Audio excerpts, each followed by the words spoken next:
Коронавируска байланыштуу кызыл зонада иштеген медицина кызматкерлери 2 айдан бери айлыгын ала албай келишкен. Алардын катарында Жалал-Абад шаарында иштеген күндүзгү стационардагы 8 кызматкер да бар. Алар август-сентябрь айларындагы маянасы түшпөй жатканын айтып, саламаттык сактоо министрлигинин облустагы өкүлчүлүгүнө кайрылышкан.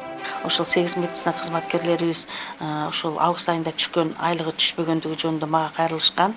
Өз учурунда мен табелин жазып, Фомска тапшырганбыз. Анан кече Фомстун буга чейин да Фомска мен кайрылганда бул Минфинден кечиктирилип атат деп биздин саламаттык сактоо министрлигинин министрибиз Бешеналиев дагы өкмөттөн Минфинден бир аз кечигип атат деп айтылган. 2 айдан бери берилбей жаткан Маяна маселеси өлкөнүн бардык аймагында жаралган. Дарыгерлердин айлыгын берүү үчүн бюджеттен кошумча каражат бөлүү маселеси 19 октябрда Жогорку кеңештин профилдик комитетинде каралган. Кечээ бул маселе парламентте кайрадан көтөрүлгөн. Анда бир катар дарыгерлер арызданып жатканы айтылган. Мындан сырткары жыйында кызыл зонада иштеп, ооруну жуктуруп алган ак халатчандардын кенемти акысы да берилбей жатканы сындалган. Саламаттык сактоо министрлигинин буйругу менен 584-буйругунун негизинде бир жолу алынуучу компенсацияны ала албай жаткандыгы боюнча айтканмын мен. Ошондо Минзираттын замы Бектурганов Улукбек Бектурсунович келген эле. Ошол киши айтты эле, бүгүн мен жообун берем сизге деп. Мына бүгүнкү күнгө чейин дагы жооп жок. Анан кечээ күнү мага дагы кайрылуу келип түштү.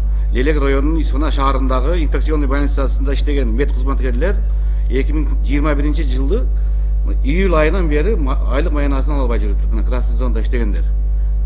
Парламент жыйынында саламаттык сактоо министри Алымкадыр Бейшеналиев айлык төлөөгө милдеттүү медициналык камсыздандыруу фондуна 480 миллион, министрликке 100 миллион сом керек экенин билдирген. Каражат маселеси чечилсе, жума соңуна чейин Маяна берилерин айткан. Комитет министр сураган каражатты бөлүп берүүгө макул болгон. Финансирование ачылбай баратып, август-сентябрдын красный зонада иштегенге биз айлык бере албай калдык. Бүгүн сиздер ачып берсеңиздер, ушул дем алыштын аягына чейин мен ойлойм зарплатанын баарын биз төлөйбүз.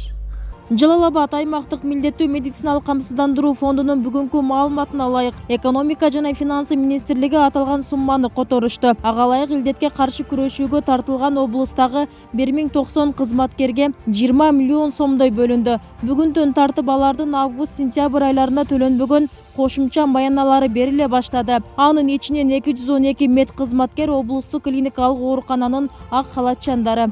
Иштеп аткан Жалал-Абад областык клиникалык оорукананын инфекция бөлүмү менен Көкжаңгак шаар СОВУПда иштеген кызыл зонада сотрудниктердин 212 адамга 3 миллион 980 миң акча келип түшүп, бүгүн эртең менен которулду, карточкасына түштү. Азыркы күнгө кызыл зонада иштеп чыккан сотрудниктерден биз эч кимисинен карызыбыз калган жок, толугу менен төлөнүп бүттү.